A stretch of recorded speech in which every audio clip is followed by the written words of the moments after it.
She was 18 and homeless. No job yet, no bank account, no adult who would put their name next to hers on anything.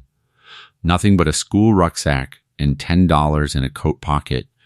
And with that $10, she bought a gatehouse on a county road in the Berkshire Hills of western Massachusetts, 2 rooms of dressed stone under a slate roof. It stands beside a pair of iron gates that open onto nothing at all. Nobody had lived in it since 1972. The town had carried it as a tax title property for 9 years and had twice put it out to auction with no bidders. But what nobody knew was that behind the fireplace in that little building, in a chamber somebody bricked up and plastered over, was something. Something that had been sealed in the dark for 74 years and would change her life forever. Before we continue, if stories like this mean something to you, hit subscribe and tell us in the comments where you're watching from. We love seeing how far these stories travel. Nella Kubik grew up in Adams, Massachusetts, 12 miles north, and had driven past those gates on a school bus for 6 years without ever asking what they were for. Adams is a mill town of about 8,000 at the foot of Mount Greylock, and the mills went a long time ago. Her mother has worked at a distribution center off Route 8 for 6 years on rotating shifts. There is no father in the account, and Nella has never volunteered one. She graduated in June of 2025, which was 4 months before any of this, and she is the first person in her family to finish high school without leaving to work. What happened in July, she describes in one sentence and then stops. Her mother's partner moved in, the house was 2 bedrooms, and by the end of the month, Nella was the one with nowhere to sleep. She is careful not to make either of them into anything. Her mother did not choose, and a 2-bedroom house is a 2-bedroom house. She was 18 years and 1 month old. She stayed with a friend's family in Adams for 5 weeks, which is longer than anybody should stay anywhere. Then with a second family for 3 more. She had a job by then at a garden center in Cheshire at $15 an hour and 32 hours a week. What she did not have and could not get was a lease. Nobody rents to an 18-year-old with 8 weeks of pay stubs and no guarantor. That is the situation, and it is a very ordinary one, and it is why the Gatehouse happened. Cecily Poirier is 74 and sits on the town's historical commission, and she has been trying to get somebody to take that gatehouse since 2016. She buys her seedlings at the garden center in Cheshire. That is the whole of the connection, and both of them think it is funnier than it is. The town's problem with the parcel was the ordinary one. It is 4/10 of an acre with a 2-room stone building on it on a state road with a culvert between the road and the site. No septic and no well. 2 auctions produced no bidders because a building you cannot get a septic permit for is a building nobody can finance. What the commission wanted was for it not to be knocked down, which is what happens to a tax title structure eventually. So the arrangement is a $10 transfer with a preservation restriction attached to the deed. Nella cannot demolish it, cannot alter the exterior without review, and cannot subdivide. She signed in September at the town hall in the presence of 3 members of the commission, one of whom brought a cake, which Nella rates as the single strangest part of an already strange month. The gates are the part that needs explaining, because a gatehouse on a road with nothing behind it makes no sense until you know what the Berkshires were. Between about 1880 and 1910, this was where wealthy families from New York and Boston built summer houses. They called them cottages, which was a joke nobody was making. There were roughly 75 of them within 20 miles of Lenox. 40 rooms, 90 rooms, staffs of 30, farms attached, greenhouses, stables, private water systems. Then the income tax came in 1913, and the 20s ended, and the Depression arrived. The cost of running a 90-room house with 30 staff stopped being possible for almost everybody who had one. They came down. Not all, but most, and quickly. A Berkshire cottage was worth more as salvage and land than as a house. Through the 30s, 40s, and 50s, they were pulled down one after another. Of those 75 houses, fewer than 20 survive in any form. The ones people have heard of survived because an institution took them. A school, a music festival, a religious order, a hotel. That is the only route by which a 90-room house gets through the 20th century. Everything else went to the wreckers, and the wreckers were not vandals. They were businesses, they were licensed, and they were the cheapest available answer to a question nobody could solve any other way. What survives instead, all over that county, is the small stuff.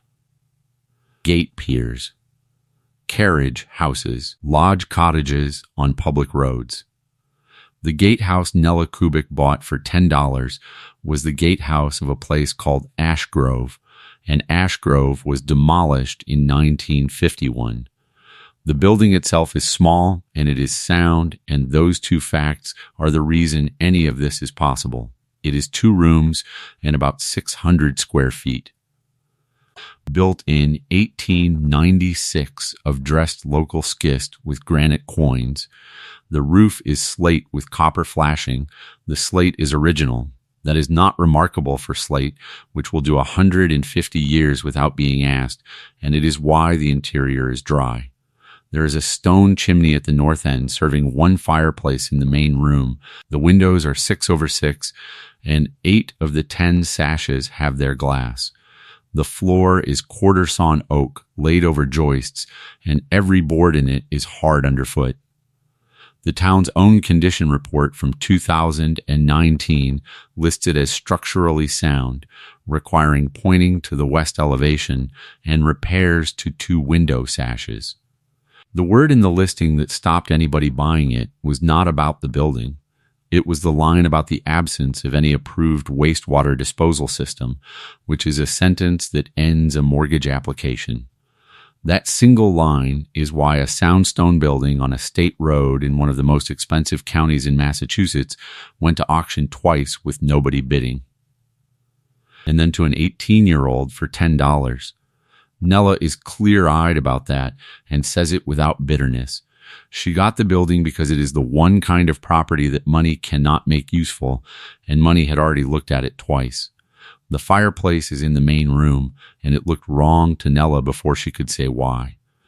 The opening is small, about 30 inches, and above it the chimney breast comes out into the room and goes up to the ceiling in plaster. What is wrong with it is the depth. That breast projects about 40 inches from the wall, which is a great deal more than a 30-inch firebox and a flue require. She noticed it in October because she was measuring the room for a stove. And the numbers did not work, and she measured again. Then she did what anybody does, which is knock on it. There is about 18 inches of plaster and lath at chest height on the left of the breast that sounds completely different from everything around it. Cecily Poirier's advice, which Nella followed, was to do nothing at all until somebody who knew about old buildings had looked. That took 3 weeks, and a man from a preservation contractor in Pittsfield who put a borescope through a 1/4-inch hole and then sat back on his heels and asked her whether she was ready. Behind the plaster there is a brick chamber. It is about 4 feet high, 3 feet wide, and 18 inches deep, built into the thickness of the chimney breast alongside the flue. It has been sealed with brick and then skimmed over. That is not a hiding place somebody improvised. That is a smoke chamber, or the space for one, that has been repurposed and closed properly by somebody who knew how to lay brick. They opened it in November over 2 days, with the contractor doing the work and the historical commission watching. Inside, screwed to the back wall of that chamber, there is a wooden board about 3 feet by 2. It is covered in brass hooks in rows, and on the hooks, hanging in order, each on a loop of tarred twine with a paper tag wired to it, there are keys. Nella Kubik counted them twice on the first day, and then a third time with Cecily Poirier reading the numbers out loud. 211 keys. That's not a house, Cecily Poirier said. It is a house. Nella, a house has 30 keys. 40. She had both hands on the frame of the opening. This is a house and everything round it and every door in all of it. The tags are what turn a box of hardware into a document. Every tag is a rectangle of card, about 1 inch by 2, wired through a punched hole. They are brown with age, and every one of them is legible. Each carries a location written in ink. Not a number, a place. Conservatory outer. Stable tack room. Butler's pantry. Ice house. Dairy, head gardener's cottage, front, boiler room, lower, wine cellar, inner. Gun room. Nella read 40 of them out to Cecily Poirier before either of them said anything, and what Cecily Poirier got to in the end is the sentence this all turns on. Every one of those places was demolished in 1951. 211 keys to the doors of a 90-room house. Its stables, its greenhouses, its ice house, its dairy, its staff cottages, and its outbuildings. A house that has not existed for 74 years. The site is second-growth woodland now, and a stone terrace with trees coming up through it. The terrace is the only thing above ground. It is about 100 feet long, with the footings of a balustrade along it, and there are birches on it as thick as a wrist. Somebody took the entire keyboard of that estate off a wall, hung it in a chimney, and bricked it in. The man who did it is not a mystery, and the town knows exactly who he was. Ottmar Prell, who everybody called Otto, was born in 1889 and came to Ashgrove as an undergardener in 1911. He became the gatekeeper in 1919. He held that post until the estate was broken up. He lived in that gatehouse for 53 years. When Ashgrove was demolished in 1951, the gatehouse and its parcel were sold separately. The buyer wanted the land and let him stay in it. He stayed until he died in 1972 at 83. Cecily Poirier's file on him is 4 pages, and most of it is other people's recollections. He left almost nothing. He never married. There is a photograph of him at the gates in 1938 with a dog, and it is the only picture anybody has. What the file does establish is that he was the last member of the Ashgrove staff to remain on the property and that he was there for the entire demolition. He watched the house come down over about 7 months from a stone building 200 yards from it. Then he lived beside the empty site for 21 more years.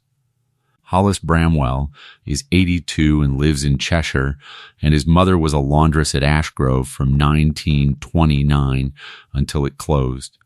He was 8 years old when the demolition started, and he remembers it in the way you remember something that adults are upset about. What he remembers most clearly is the sale. Before a house like that comes down, it is stripped. And the stripping is a public event. There was an auction on the lawn at Ashgrove in the spring of 1951 that ran for 3 days. Paneling, mantelpieces, staircases, fixtures, glasshouse frames, the lot. And doors. Hollis Bramwell was specific about the doors and repeated it twice. A 90-room house has a great many doors. And a door is the single most useful thing a working family can buy at a house sale. They were $4. He remembers his father buying 2. Hollis Bramwell knows exactly where both of them are. One is on the bathroom at his brother's place in Lanesborough, and one went out of the family in the 90s with a house sale. He has been down to that gatehouse twice this winter at 82, and he has looked at that board for a long time on both visits without saying much. What he did say, the second time, is that his mother would have known most of those tags by heart, and that she died in 1994, and nobody ever asked her a single question about that house. That is the sentence Nella Kubik has repeated most often to other people since November, and she repeats it as a warning rather than as a sad fact. 9 of the people on Cecily Poirier's reply list are over 70. 2 of them are the last person in their family who was alive in 1951.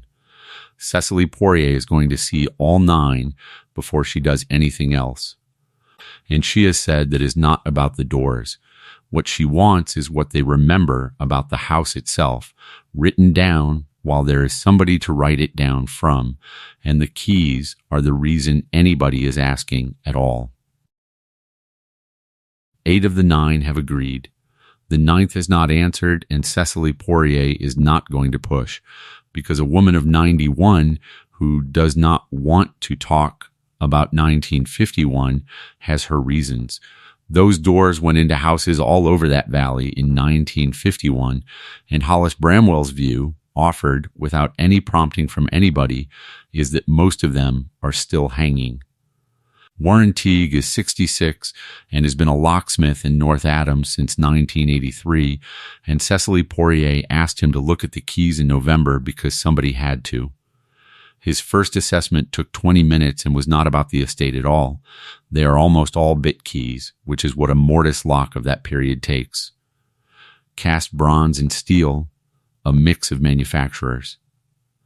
About 30 are hand-filed rather than factory cut, which means somebody on that estate was making keys. They are in good condition because a dry brick chamber is a good place to keep metal. And then he said the thing that nobody in that room had thought about, including Nella, and it changed the whole shape of what happens next. A bit key is not tied to a building, it is tied to a lock. And a mortise lock lives in a door. If the doors of Ashgrove were sold at auction in 1951 and carried off into houses around that valley, then the locks went with them. And if the locks went with the doors, then a fair number of the 211 keys hanging in that chimney still open something. Still open what? Nella said. The house is gone. The house is gone. Warren Teague put the key back on its hook. The doors aren't gone. Nobody burns a good door. That is a testable claim, and testing it is what has occupied everybody since. The method is unglamorous, and it is Cecily Poirier's. She has run the Historical Commission's newsletter for 11 years. She wrote it up in the November issue with a photograph of the board and a straightforward request. If your house has a door that came out of Ashgrove in 1951, and you know it did, get in touch. 19 people replied inside 3 weeks.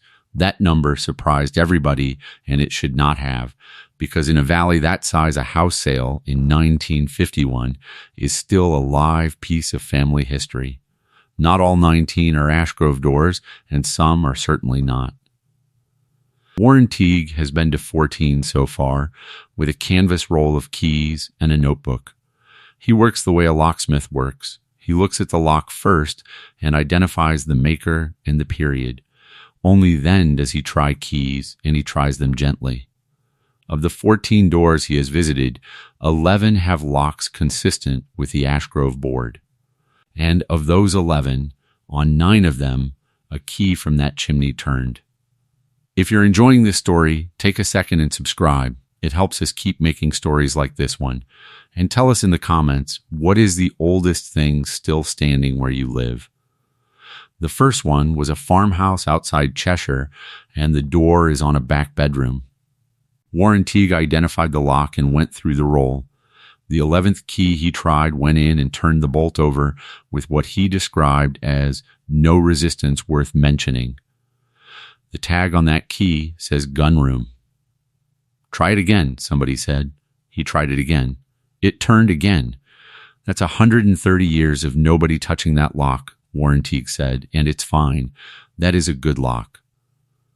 The family who own that farmhouse have had the door since the grandfather bought it at the auction. They knew it came from a big house. They did not know which one and had never particularly wondered. Nella Kubik was standing in that bedroom when it turned. People keep putting the question to her, and she does not have a good answer. What she gives them is that everybody in the room went quiet, and then the woman who owns the house started crying, and nobody could explain that either. 2 of the 9 are in the same house, a place in Adams with 4 Ashgrove doors in it. 3 are in Cheshire. 1 is a church hall. 1 is in a barn conversion where the door is now a tabletop with a lock still let into the edge of it. Warren Teague has 5 more visits booked. He is doing it for nothing and has been slightly rude to 2 people who suggested otherwise.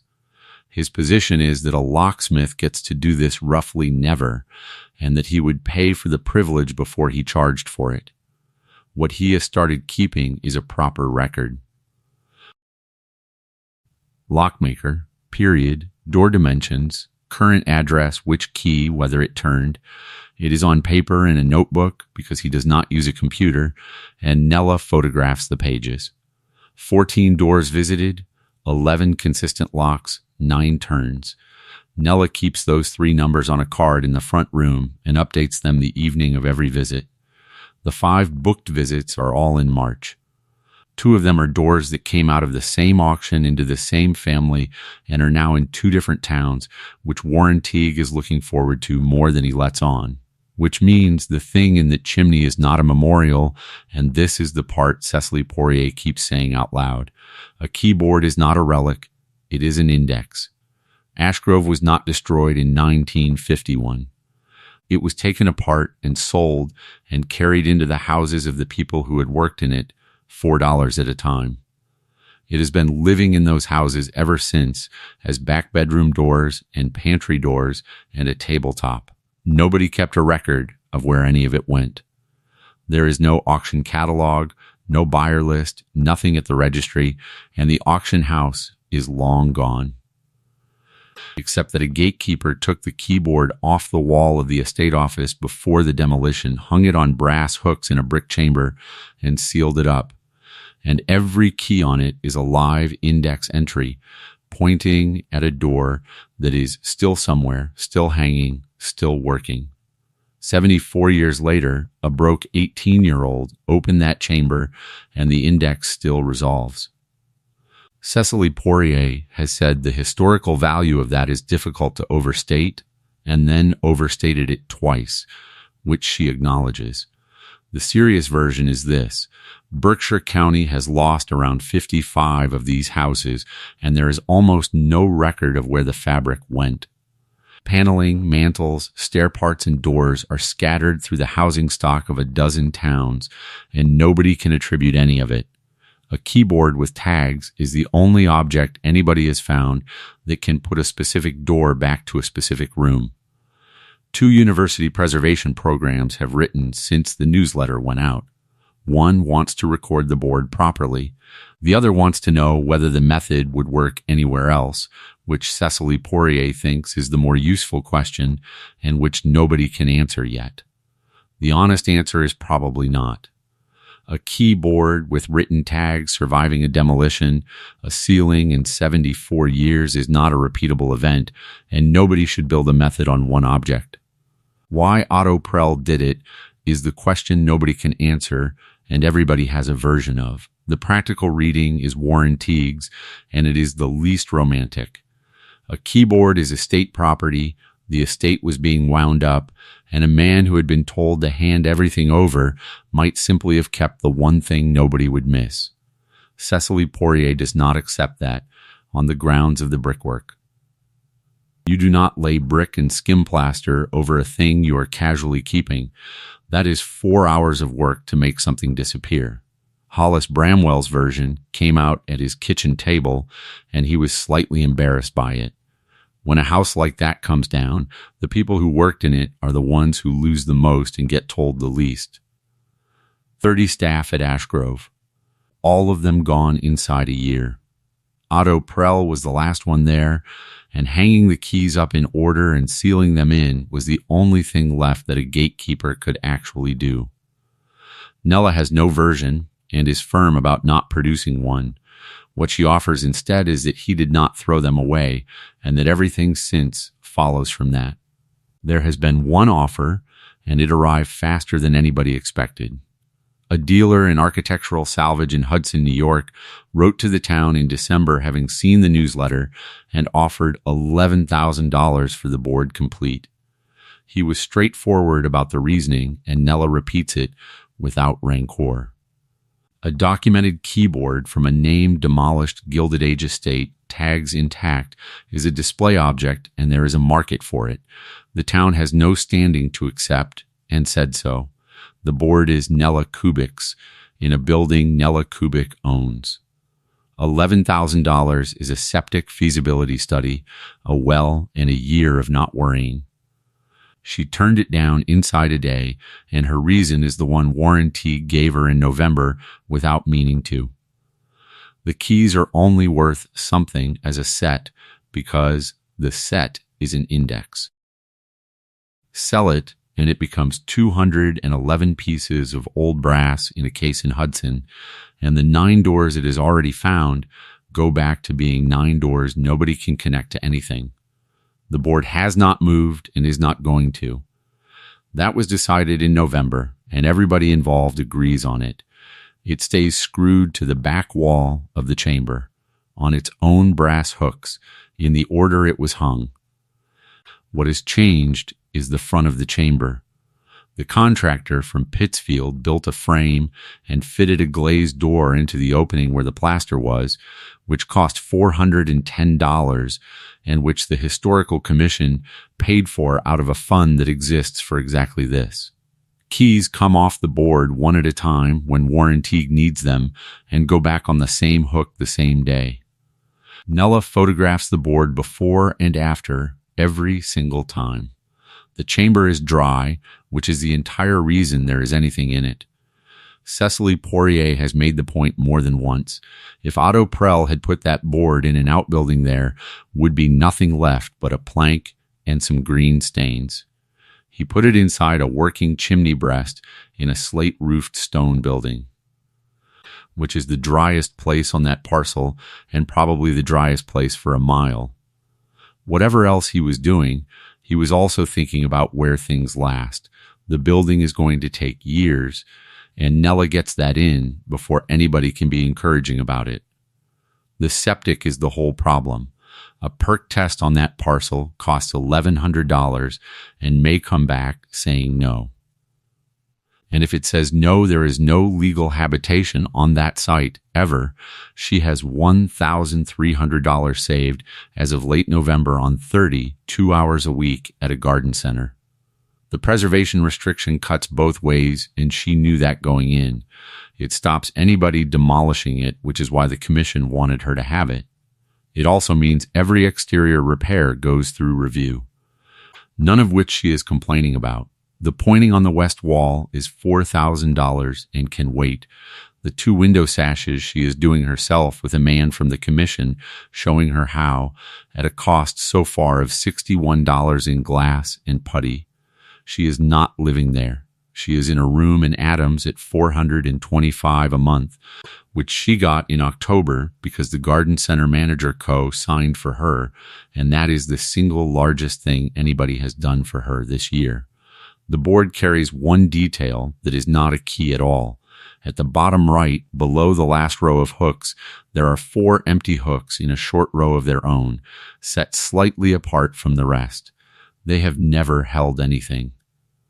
Warren Teague can tell the brass on a hook that has carried a key on tarred twine for 40 years is worn bright on the underside. These 4 are not. Nella found the reason in January in the town's own files in the 1951 demolition permit, and it is not mysterious at all. Ashgrove's outbuildings included 4 staff cottages. The permit lists them separately from the main house because they were not demolished. They were sold off with land. 3 of them are still standing on that road and are lived in now. The 4th burned in 1968. Nella has walked past all 4 sites. The 3 standing cottages are ordinary houses now with cars outside and satellite dishes on them.